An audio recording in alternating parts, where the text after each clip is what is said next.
Hi everyone, it's Enoch Miller, your Empress West Hollywood, and thank you for tuning in to another episode of Holding Court with the Empress of WeHo. We want to thank you for tuning in with our amazing hosts and sponsors, Gaylifela.com and White Rabbit Partners, who help make all this possible. We also want to wish everyone an amazing National Coming Out Day. I'm wearing my Grinders t-shirt, so that way you know there's always a gay 0 feet away. So no matter where you are, no matter where you've been, you can always come here and say hi. We're gay as fucking West Hollywood, so you can come and have a great time around here if you ever need a family or someone just to yell at you. Whatever you need, we're here. So thank you so much, and we want to give it over to our special amazing guest, Jason Farone. Hey everybody, how are you? Comedian extraordinaire. And God, you've been doing comedy for as long as I can remember. Like a long time. And let's go back to like way back in the day. So you were born originally in New York. Yeah. And how long were you in New York until you actually moved out here to the West Coast? Well, I moved out to LA. How old was I? I turned 18. Okay. No, I'm sorry. I turned 21 on Sweetser. Oh, wow. Yeah, so I was in college, and I did all that shit in New York, and then, I turned 21. But it wasn't even like, it was just my apartment. It wasn't like a big deal thing that happened on Sweetser. It just happened to be in WeHo. Oh, and now everything happens on Sweetser with this one. That's true. But you went to school, some actually pretty interesting places. You went to FIT, Fashion Institute of Technology. Can't you tell? Look at my palm trees. Right. He's classy. Yeah. And the Marymount Manhattan College. And so what did you specifically go there for?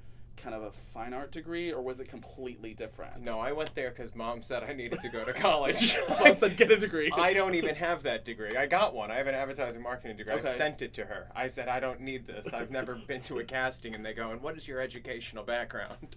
They don't really care that much in comedy, but no, that was kind of my ticket to New York and being on my own, and I knew how important education was to my parents, especially my mother. Right. And I was like, all right, I'll go do communications, right. And then I decided advertising. It was kind of everything I could see possibly helping out myself as me as a product. Okay. So I was like, at least let me learn how to market and brand yourself. Yeah, in a way. So I was like, all right. And then I started at Marymount Manhattan, like you said, and that was 75% female, 25% gay. And then I was like, I can do better than this. Right. I went to FIT, 80% female, 20% flaming. Right. And then you came here where it's all gay all day. It was just, So what made you decide to be a comedian in the first place? Was there an initial, you were just funny at birth, or like you came out with like goofy ass glasses and a nose? Yes, right out of the womb. I had the big glasses, right, and the fake nose. No, I was a pretty funny kid. Okay. I was kicked out of every school I ever went to, and it was always because I was trying to entertain. The teacher thought it was their classroom. The balls. And and then I had an influence. My father owned a comedy club. That was the first time. I was 12 years old. Wow.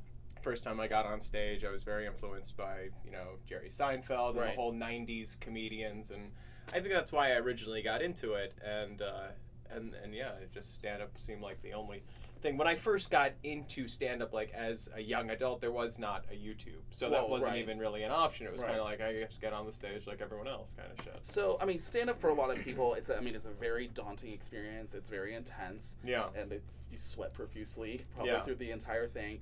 What was some of your first experiences doing stand-up, and kind of, was it like a great experience? Was it really bad? How long did it kind of take you to find your flow? I would say that I liked stand-up the moments that I was on the stage talking.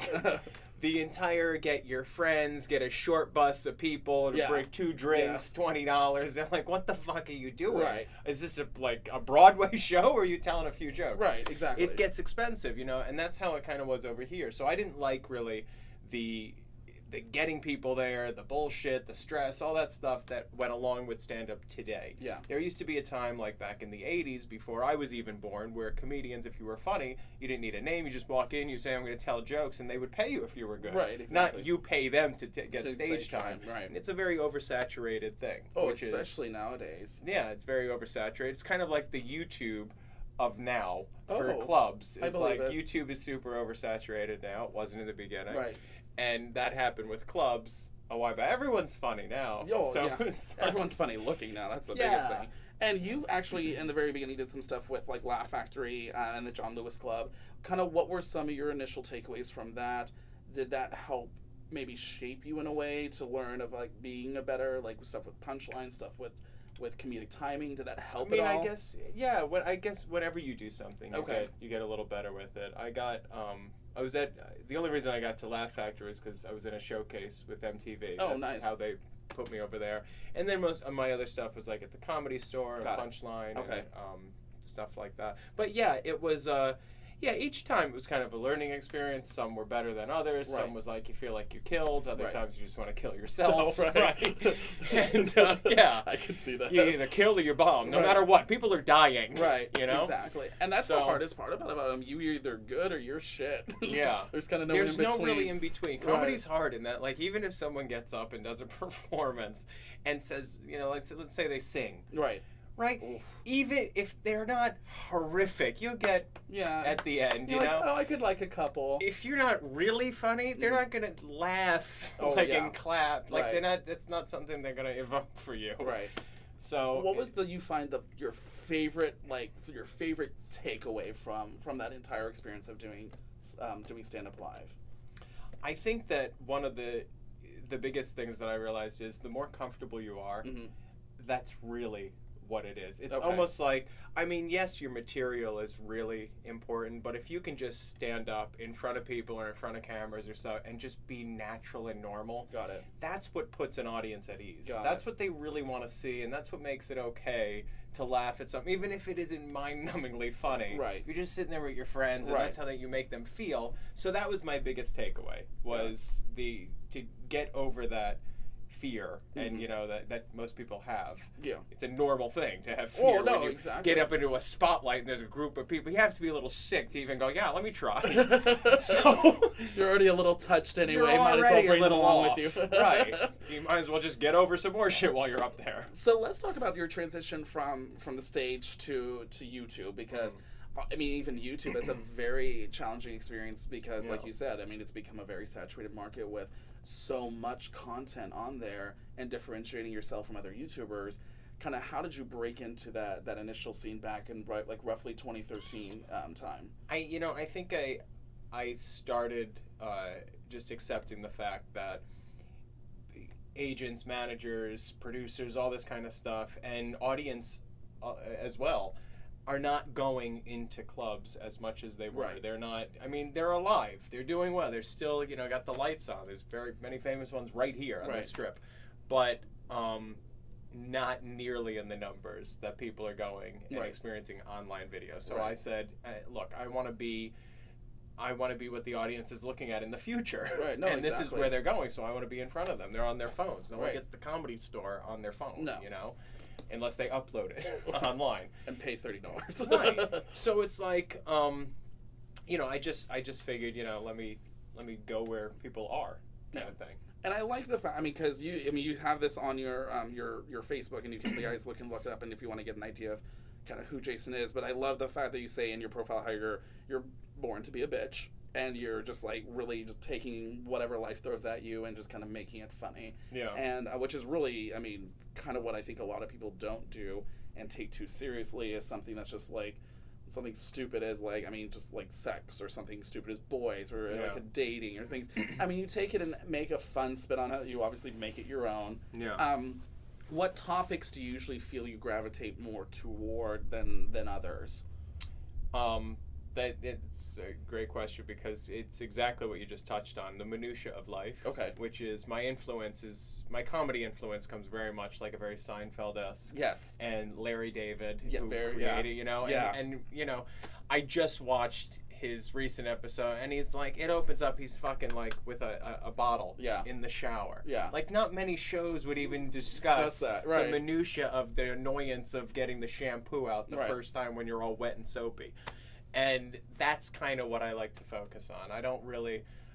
I've never been one that can, rattle off all of Hollywood or tell you who anyone is. Right. It'd be a fun game for me to go through TMZ and try to name people. Right. I'm like, I have no clue who this is. But I can tell you why it's funny being in a line at a bank kind of thing, you know? So that's, yeah. Well, and I think it's stuff, it's stuff, everyday things you do, days everyone else does. It's very relatable, and you can go like, oh my god, I've been there. Like, I can see that situation. Well, there's some things that are just timeless that everyone will experience, you know? So I think it's cool to make jest of those things. Well, exactly. And the nice thing, too, is because you don't just, like, do it there from your home either. You do, obviously you do a lot of it from home, but you go out and you're, like, in your car doing something silly. You're in my car a lot doing stuff, in the car a lot. No, but, like, other stuff like that where you're just, like, you're not just behind a desk in your house with, like, everything propped up the way you want it to be propped up. You're, like, out and about in, like, a real-life setting. And do you feel those videos do well or better than some of the ones that you usually do, or is it kind of just, like, it just depends on the topic? You know what? It's strange. You never know how a video is going to go, and sometimes they really take off, and I'm sitting there being really open and honest, and sometimes the topic is not funny at all, and you know, those have huge interaction with the audience, with the comments and the shares, and you know, the numbers that it gets. And then other times I do something where I think it's going to be really fucking great. And the thing trickles into views. I'm like, great. What? I don't even. So I don't know. It's a toss up. Yeah, some do well, some less. We've talked with we had another guy, Michael Henry, who's another local comedian around here, and he says the same thing, where it's just like you sit there in the very beginning, like, watch it, fucking watch it, and then it's just you've got to step away from that. Oh, you have to, and just let it happen. This is the only reason I'm not looking at numbers right now, because I'm on a show. Yay! I got him off his phone for 45 Hey, minutes. you got me off. Congrats. Yay! Hey, all you jealous bitches, thank you. I did it when you couldn't. I know this stuff comes out all the time. The greatest part about what you do, like I said, with the fact that it's everyday stuff that you kind of hit on, but what would you feel is your most like inspired content that you're like, where you actually have to sit there and like research something or put a lot of effort to it instead of just it's your opinion? Are there certain things that you sit there and go like, oh my god, I really need to make sure I know my shit on this? You know what? I think where I put the most emphasis on something is if I am going to quote things like numbers or statistics. Like I did that recently with something that there was a big Supreme Court case that I wanted to follow with the gay case. And I did this thing on Jason facing information, and I was like, hey, let's get serious.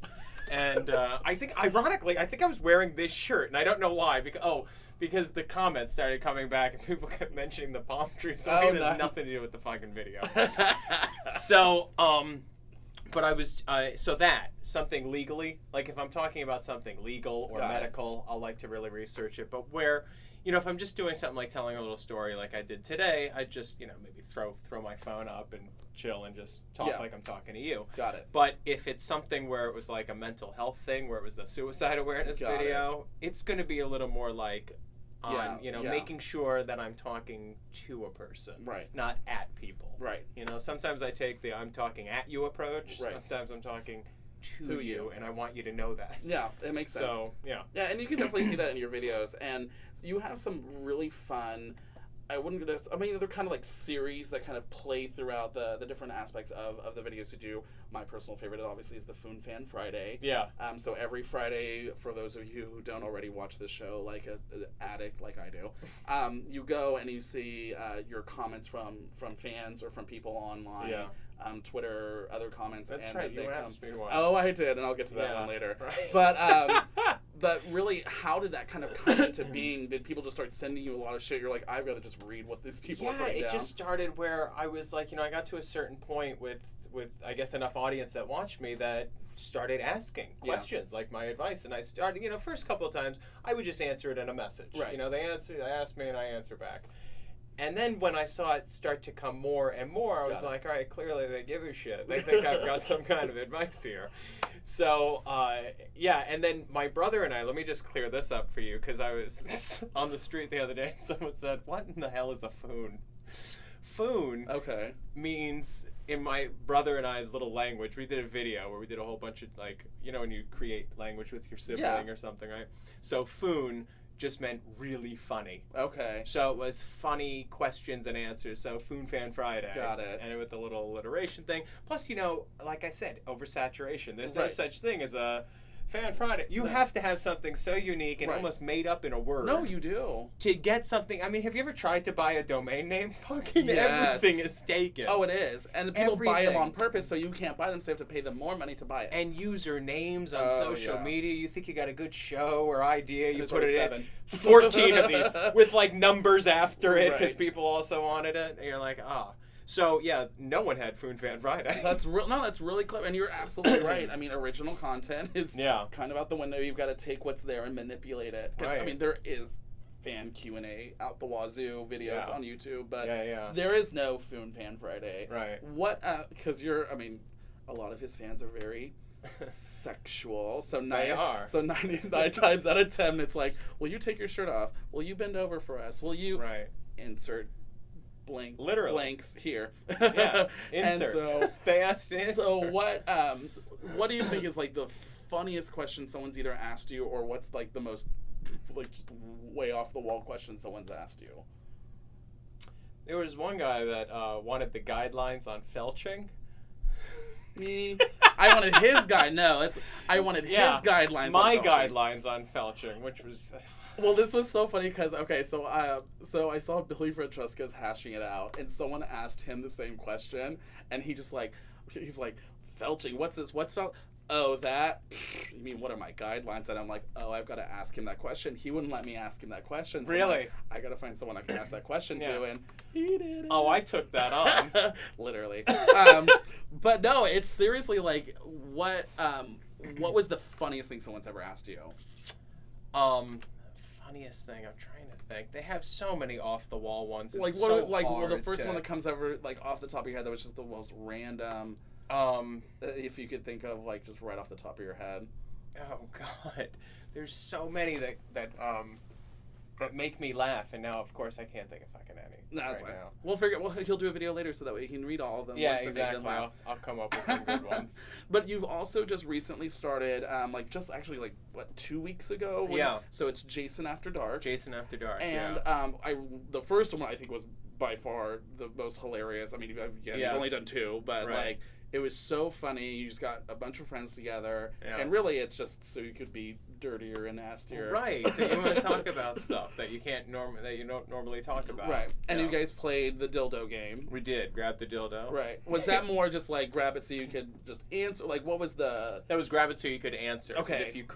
If you didn't have it in your hand, you weren't allowed to give the answer. Right. It was like their version of ringing in. Okay, because I was just laughing the whole time watching them struggle for this giant dildo.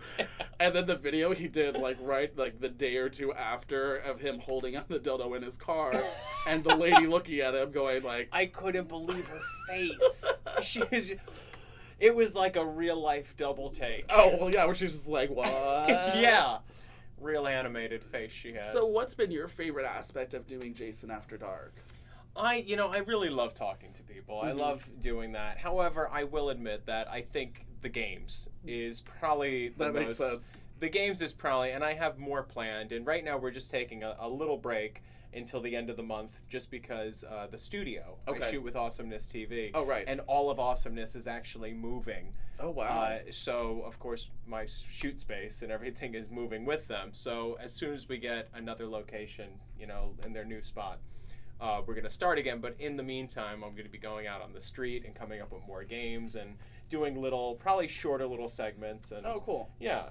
And just kind of like more just like little things out there. Well, like games and this and that, all over, and have, like a bunch of, kind of like how the Tonight Show. He doesn't put up an entire Tonight Show. Like he'll have monologue, and then he'll have games, and he'll have an interview. Right. So that'll probably be more. That makes sense. More, YouTubeify the show in the way. Break everything into our tiny fucking attention spans. Well, because we have less than none attention span around here. And so, and you mentioned when you go out on the street, it's called street cracks. Yeah. Basically, and you go around and ask different questions to people. Usually it's up on Hollywood Boulevard. I know you've done some on Santa Monica and Boys Town. Yeah. What was your favorite part about doing that? And was it just more like the reactions of people, or just getting out there? I love the randomness. Okay. Like you have no idea what the hell they're gonna say. What the hell? Who's gonna walk around that corner? or what these people are gonna say. Right. And I mean that just, you know, when you walk down the street, you almost think of like, when I was thinking about the different streets to do it, of course, you know, West Hollywood has its draw, but then you walk down, there is no boulevard on the planet like Hollywood. No, I agree. With the kind of people. Well, oh my God, it's just a train of crazy walking down. Sporadically with out-of-towners and stuff, you know. And it reminded me so much of like what Jimmy Fallon does. Well, he'll have his guys go out right there on the street and ask them like political questions. Kimmel, right? Jimmy Kimmel, right on Hollywood. Jimmy Kimmel, not Jimmy Fallon. Sorry, Jimmy Kimmel, Jimmy Fallon.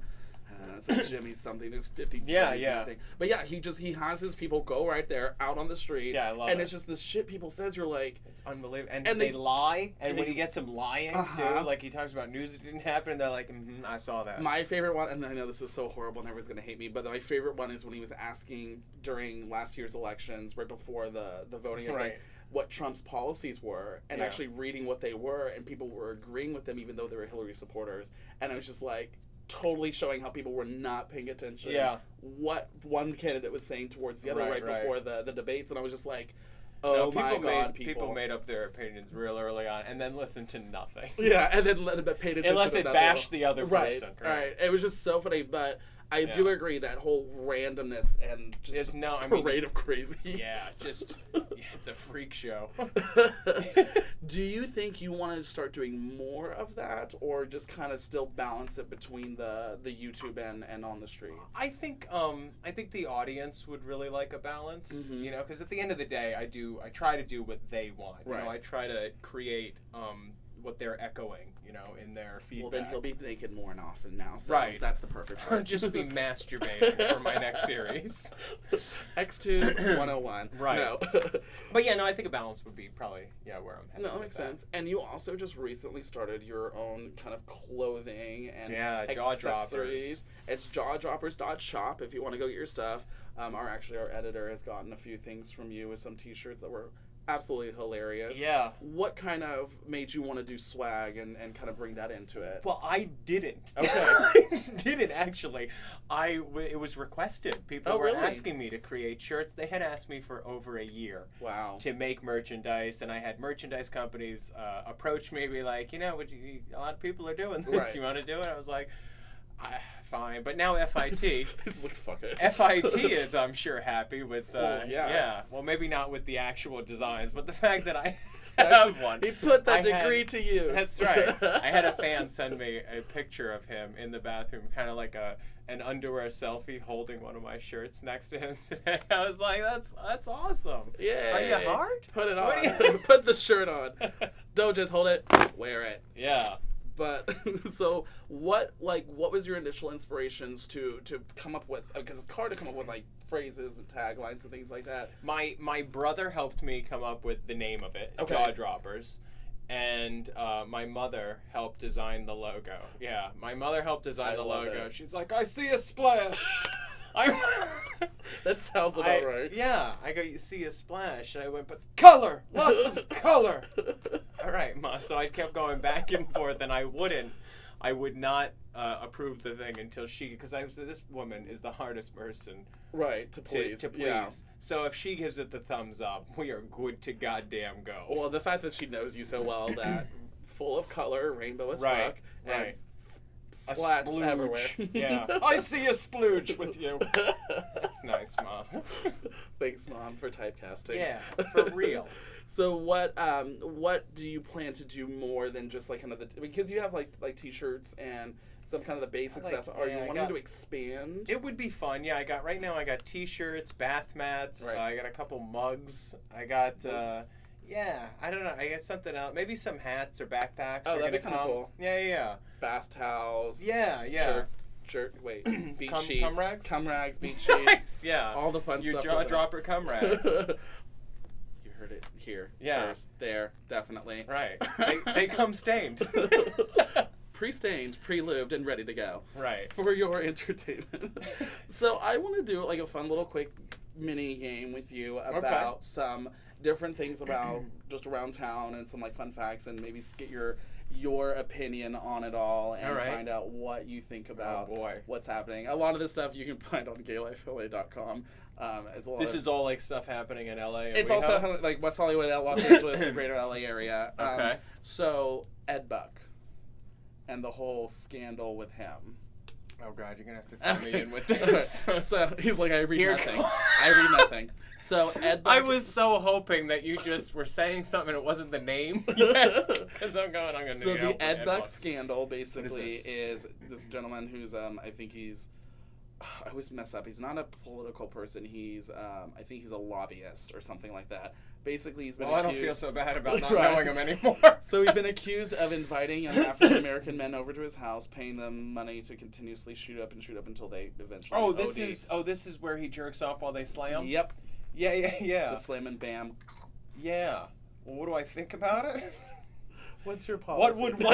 What does one think about something like that? Well, that's because unfortunate. No one doesn't even know if it's really 100% true. That's how it happens. Is it not true? We don't. I mean, it's so. This is all allegedly. There's I'd like truth. to mention here. There's truths to hear. No one's gotten the full 100% actuality of. Has the anyone story. passed away from this? People have died. Yeah, supposedly a couple people have died because of it. Because of that process. How do we find that out? I don't know. How do we know? They didn't say anything. Jason's going to go undercover with blackface and go and solicit from Ed Buck. Oh, and we'll find out how to make the record. Okay. So, yeah. You edit this, right? We'll edit that. No, next topic.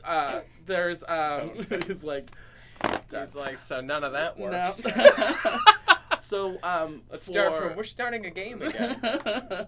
So the hepatitis A outbreak that's coming out, what's kind of you feel, because they're saying it's a lot of homeless individuals that are having this issue, but do you think it might kind of branch out into just general population with everyone, or what do you think on that? Well, yeah, especially since bumfucking is such a big thing. And the thing, he laughs though, but it's sadly true. Behind where I live, where Gold Coast Are is. you serious? Because I made that up. It's true. They will pick up their boys behind Gold Coast. So I think, there's a hepatitis, but then we had gonorrhea, remember super gonorrhea or something? It was like a big... Well, we have like meningitis every 5 minutes, it seems to. Yeah, it's, as great as PrEP is and everything, I think that it's kind of like a free-for-all to just totally do anything. Because now people are like, hey, one little clinic visit and I'm fine. Right. And that's great that that's true, but I think it also helps to spread a lot of things that, people might have to clap a lot more than they used to when they were concerned about bigger things. Let me pay attention. Right.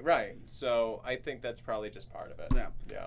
So have you heard about Hillary Clinton's new book?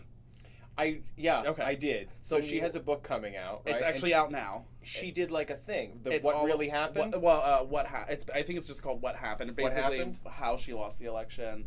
Is there a question mark at the end of the title? I don't think so. I think it's just a statement. What happened? Here's what happened. Yeah. I personally, why would you need to tell everyone why you lost? I think you want to depress people more. That's basically what the book is, right? It's basically like how she lost the election. I'm like, why would you want to depress people more about you not winning? What would you think would be like a fun thing she should do with that? With the book, she could have changed the title to. How do you like that? I like that. That's a good title. Same book, but how about that shit? Oh my God. And the background could just be, you think that it's like cornfields, but it's Trump's hair. Oh my God, that would be perfect. And that's a little secret. They're Cheetos fields. Yeah. Is that burnt cheesy fields? That's what she got. Right. Oh my God. A little insider tip for that book. Right at the end, you find out what the background is. Oh my God, that's epic. So coming up here at the beginning of November, we have Palm Springs Pride. Mm-hmm. Do you have any funny stories from Palm Springs Pride or anything? Do you have any funny stories from Palm Springs? I think, I went to Palm Springs. That's it. I went to Palm Springs, maybe a couple of years ago or something. Mm-hmm. And so where was I? I was at Hunter's and Toucans and all that. Oh, okay, yeah. So I went to all that little stuff. I've actually been there a couple times. One time I stayed at a nude hotel. I didn't know that it was. Oh, my really? friend brought me, and he's like, there's your allegedly. Yeah. My friend brought me, and we walk in, and there's just balls everywhere. Yeah. Nice old ones too, you know. Rock out with your cock out. Yeah, which they were doing indeed. And so I was just like, all right, so that's what this is. So I didn't realize that. So I ran around in a Speedo. Yeah, there you go. That's just as good. And then what else? So then the next time I went out there, I stayed with a friend at a non-nude residence. Okay. And we went up and down to Hunters and that kind of stuff. It wasn't like it's not like a lot of funny stories, but you know, it's like WeHo number 2. Right. You see so many people over there. Like I ran into people at Trunks at Hunters. Right. Sitting in the same formation. Oh, exactly. It was like they just switched the backgrounds. Well, and that's what's so funny when it comes to like a lot of the places around here that like San Diego, sometimes Palm Springs especially. It's just another iteration of this. Yeah, totally. When you see the LGBT community here around for this area, what do you see kind of the expansion? Because obviously people consider West Hollywood the gay mecca around here a little bit.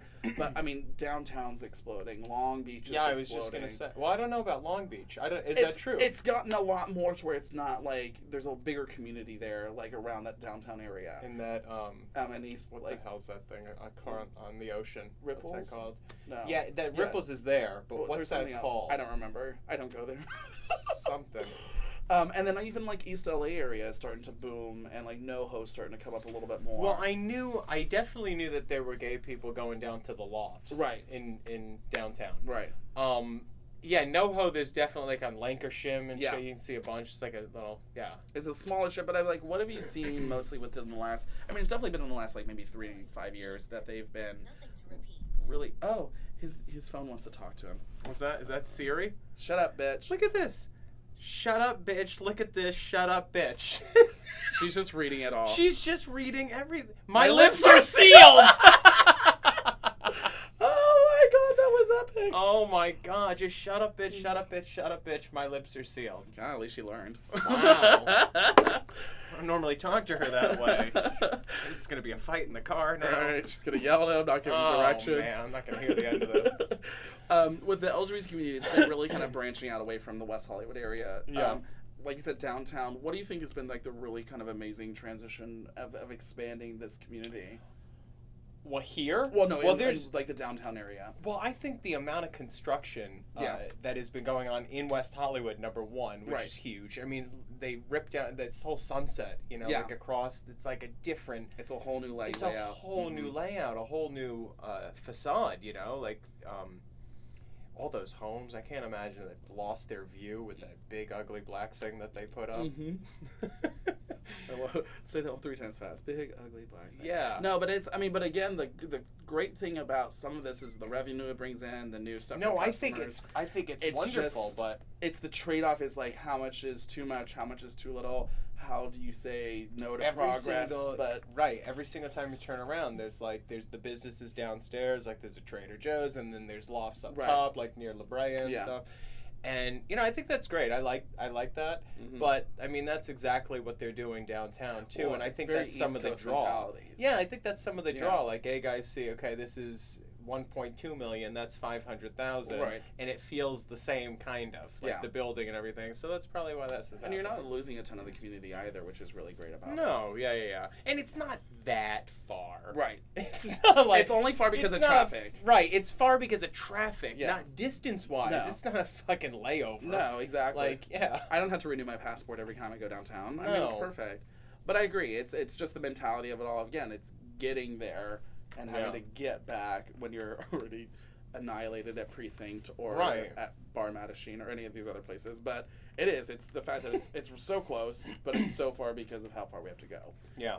And then finally, I just want to close on a really quick topic of something that you express very passionately and actually are very, what I love about how open you are about it, of LGBT individuals and their struggle with mental health issues, whether it's eating disorders, self-harm, stress, anxiety, different things like that. We got it all. Oh, we are we're so good at it. We are so good at it. Like seriously, pharmacies love us. Yeah. But we're the best. But you really are just kind of brutally honest about it, which is why I love watching, even if it's just you having a breakdown. It's still you just being really authentic. I love watching you break down. Raw, baby. We love it raw. what really allowed you, like, where was the first point you were actually like, yes, I'm comfortable putting this online? Because that's a very hard thing to do. It is. It absolutely is. And that's, you know what, that's half of the feedback sometimes is not even like, people are less impressed sometimes with the message and more that it was such a good message, but I can't believe like you did it kind of thing. And I've never really seen privacy as that great an asset to my life. I always felt like the more I bear and the more honest I am, it seems to help people. Got it. And that far outweighs the embarrassment factor for me, where I think that a lot of people, that's really all that's stopping them, is there's this embarrassment factor. Right. It's not that they don't relate to it or they think that you should be ashamed. It's more of, I can't believe I couldn't do that kind of thing. And there's really nothing, there shouldn't really be anything to be ashamed about. Right. I think I love to be honest. I love to show that there's a human aspect behind all of the other shit, because I think that social media it can be very depressing. As connected as we are, we're very divided. And we literally filter our lives, and we put the best parts on there. Right. And for somebody that doesn't maybe have a great photo or a throwback Thursday vacation pic that day, they might go on there and think their life sucks and they're ugly and everything sucks. And, and that's not really what's happening with these people's lives. They're just doing a really great job with their fucking Instagram. Right. No, exactly. So I like to go on there and be real, because if I'm fortunate enough to have a platform that comes with responsibility to keep it real in such a fake world. Yeah. No, it's really true. And the thing is, like, people too many times try to bury it in the background, push it down, not talk about it, not deal with it.